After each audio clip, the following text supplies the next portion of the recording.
यश बाबू news, खबरें superfast. यश बाबू news. नमस्कार, आज हमारे साथ हैं वरिष्ठ कांग्रेस नेता, पूर्व परिवहन मंत्री एवं पूर्व विधानसभा स्पीकर श्री अशोक अरोड़ा जी। आज के समय में जो हालात पूरे विश्व में भारत के साथ साथ फैले हुए हैं कोरोना महामारी को लेकर, इसके बारे में हम जानेंगे इनके विचार और इनसे बातचीत करेंगे कि किस तरह जो है इस समस्या का एक परमानेंट सॉल्यूशन हम ढूंढ सकते हैं। जी। आज कोरोना महामारी न केवल भारत और हरियाणा प्रदेश की बात करें, पूरे विश्व में एक चिंता का विषय बनी हुई है। और इस देश के प्रधानमंत्री जी ने जब जब भी देश की जनता से इसको लड़ने का आह्वान किया, लोगों ने उनका साथ दिया। चाहे वो जनता कर्फ्यू की बात करें, चाहे लॉकडाउन पार्ट 1 की बात करें या लॉकडाउन पार्ट 2 की बात करें, लोगों ने हमेशा इस बात के लिए जाति, धर्म, राजनीति से ऊपर उठकर देश हमारा जीते और कोरोना को हम हरा पाए, इसके लिए लोग साथ हैं और आज भी साथ हैं। हमें मानना भी चाहिए कि ये तभी आ सकता है जब हम इकट्ठे रहेंगे। और हमारा इतिहास भी है कि जब जब देश के ऊपर कोई संकट आया, देश के लोगों ने सभी जाति, धर्म, मजहब और राजनीति को छोड़कर इकट्ठे हुए। आज एक बार फिर जरूरत है हम इकट्ठे रहें और इकट्ठे रहकर कोरोना को हराने का काम करें। आज बहुत समस्याएं भी हैं लोगों के सामने। दुकानदार छोटे छोटे हैं जो अपनी दुकान पे बैठ के सुबह से शाम तक बैठ के अपने बच्चों का पेट पालते हैं। आज दिहाड़ीदार मजदूर भी हैं, आज दुकानों पे काम करने वाले वर्कर भी हैं।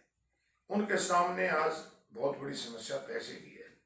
ना केवल खाने की बात करें, बल्कि आज बिजली का बिल भी भरना पड़ता है, आज दूध वाले का बिल भी देना है, और भी जरूरत की चीजें जो है, दवाई की है, सब लोगों को चाहिए। तो मेरी मांग है आपके चैनल के माध्यम से कि जिस प्रकार दवाई की दुकानें हैं, जिस प्रकार किराने की दुकानें हैं, सब्जी की दुकानें हैं, खाद बीज दवाई की दुकानों को सामाजिक दूरी रखने की शर्त पर खोलने की इजाजत दी है, ठीक इसी प्रकार उन लोगों को भी इजाजत दी जाए ताकि वो अपने बच्चों का पेट पाल सकें। और आज तो ऑनलाइन पढ़ाई भी शुरू हो चुकी है।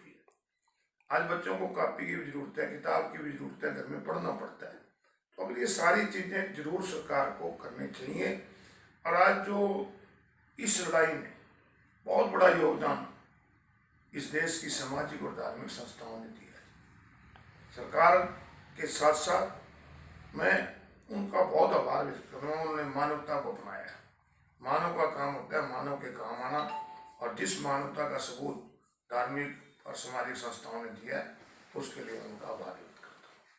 सर, जैसे अभी सरकार ने जो है नई प्रणाली के तहत सरसों और गेहूं की खरीद मंडियों में शुरू की है, क्या ये प्रणाली जो है किसानों को फायदा पहुंचाएगी और ये कारगर साबित होगी? किसान और आड़ती का चोली दामन का साथ है, और ये मान के चलते हैं कि जो आड़ती है वो किसान का एटीएम होता है। परंतु जिस प्रकार से नई नई शर्तें लगाकर उनके संबंध को बिगाड़ने का प्रयास सरकार कर रही है, ये गलत है। सरकार को चाहिए कि जिस प्रकार पहले खरीद होती थी, उसी प्रणाली के तहत सामाजिक दूरी को बनाते हुए आरटी के माध्यम से खरीद करनी चाहिए। और आरटी की जो छोटी मोटी समस्याएं हैं उनको भी दूर करना चाहिए। आज मैं अखबार पढ़ रहा था, उसमें सरकार की तरफ से यह था कि आड़तियों को बीच से निकालकर हम सीधे तौर पर खरीदेंगे। इससे सामाजिक जो संबंध है किसान के और व्यापारी के, वो खराब होंगे। सरकार को इन जिद छोड़कर किसान और व्यापारी के हित के लिए जिस प्रकार से पहले खरीद होती थी वैसे करना चाहिए। और सरसों में तो जिस प्रकार नमी के नाम से लूटा जा रहा है, इस प्रकार से धान में भी लूटा गया था। परंतु क्योंकि आज कोरोना महामारी है, इसलिए नमी के नाम से ना लूटें। सरकार को चाहिए कि किसान का दाना दाना आड़ती के माध्यम से खरीदने का काम करें। सर, जैसे अब कोरोना महामारी है और एक तरह से दुकानें भी बंद हैं, तो सरकार ने ऊपर से ये भी निर्देश दिए हैं कि जो व्यापारी हैं और जो उनके आगे कर्मचारी काम कर रहे हैं उनको तनख्वाह दें। तो इस बारे में आप क्या कहेंगे? और बिजली के बिलों के बारे में किस प्रकार से सरकार को राहत देनी चाहिए इस संकट के समय? बिजली के बिल एवरेज के हिसाब से सरकार ने भेज दिए। और बहुत ज्यादा बिल आया। मैं भी पढ़ रहा था अखबार में कि उसमें कहा गया है कि हम बाद में एडजस्ट कर देंगे, इसका ज्यादा है। मेरी तो यही मांग है सरकार से कि बिजली के बिल जब तक मार्केट नहीं खुल जाती, जब तक के लिए उनको उनकी रिकवरी पे रोक लगा देनी चाहिए, क्योंकि आज पैसा नहीं है लोगों के पास। सरकार तो कहीं से भी भर देगी, लोग कहाँ से लाएंगे पैसा? सरकार के पास तो बहुत है, उनमें से कर्जा और ले लेंगे। पहले भी 2 लाख करोड़ का कर्जा और कर्जा ले लें। सरकार तो कर्जा लेने पे लगी हुई है और आगे भी दे सकती है। इनको कर देना चाहिए, अभी पोस्टपोन कर देना चाहिए जब तक बाजार नहीं खुलते हैं। और जो आज समस्याएं आ रही हैं लोगों के सामने, उनका एक ही इलाज है। मैं ये मानता हूं कि लॉकडाउन भी अच्छा कदम उठाया था, परंतु लॉकडाउन कोई परमानेंट हल नहीं। तो मैं आज आपके चैनल यश बाबू के माध्यम से सरकार से मांग करता हूं कि बाजार को खोलें। आज इंडस्ट्री खोलने की तो कह दी, परंतु इंडस्ट्री भी तभी चलेगी जब मार्केट होगी।